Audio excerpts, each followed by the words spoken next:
রণবীর সিং এর কপাল খারাপ করে দিতে হাজির হলো আল্লু অর্জুন।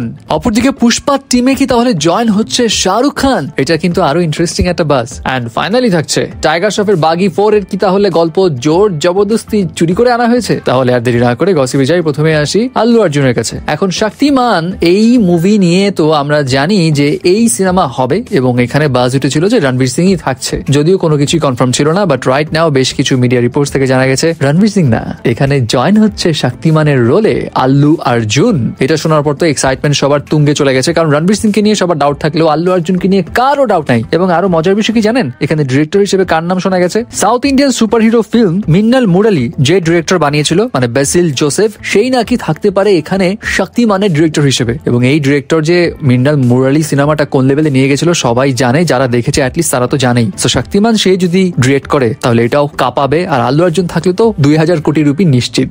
সো দেখা যাক কতটুকু কি সত্যি হয়। অপরদিকে শাহরুখ খানকে নিয়ে একটা সলিড বাজ, সেটা হচ্ছে শাহরুখ খান রাইট নাও কথা বলেছে নাকি মৈত্রী মুভি প্রোডাকশনের সঙ্গে। এখন মৈত্রী মুভি প্রোডাকশন কারা? যারা পুষ্পা মুভি বানিয়েছিল তারা। এবং এমনও বাজ এসেছে যে যেই প্রজেক্ট নিয়ে কথা হচ্ছে সেই প্রজেক্টের ডিরেক্টর হিসেবে থাকবে পুষ্পার ডিরেক্টর সুকুমার। সো তাহলে তো ভাই সুকুমার যদি থাকে শাহরুখকে নিয়ে প্রজেক্ট বানায়, তাও আবার সাউথের, তাহলে ওটা কোন লেভেলের হবে গেস করেন তো। এখন যত যাই এক্সাইটমেন্ট আসুক না কেন, এই এক্সাইটমেন্টের মাঝে আবার একটু হতাশাজনক খবর আছে। রিপোর্টস এটাও বলছে শাহরুখ খান আপাতত কিং মুভি নিয়ে ব্যস্ত এবং 2026 সালের ফার্স্ট কোয়ার্টার পর্যন্ত সে কিং মুভি নিয়ে ব্যস্ত থাকবে। আপাতত সে অন্য কোনো মুভি নিয়ে কাজ করতে চাচ্ছে না, অন্য কোনো মুভির বিষয়ে কথাও হয়নি। দ্যাট মিনস গুঞ্জনটা বোধহয় আসলেই গুঞ্জন। ফাইনালি আসি টাইগার শ্রফের কাছে। টাইগার শ্রফের বাগি 4, যেই মুভিটা টাইগার শ্রফের জন্য একটা আশার আলো হইতেও পারে, আবার এমনও হইতে পারে টাইগার শ্রফ বড় রকমের ধরা খাবে, যদিও ধরা খেয়েই যাচ্ছে বেচারা। তবে এই মুভি নিয়ে একটা নতুন অভিযোগ আসলো। কিছু রিপোর্টস বলছে টাইগার শ্রফের বাগি 4 অ্যাকচুয়ালি কান্নাডা একটা মুভির রিমেক। সাজিদ নাদিয়াদওয়ালা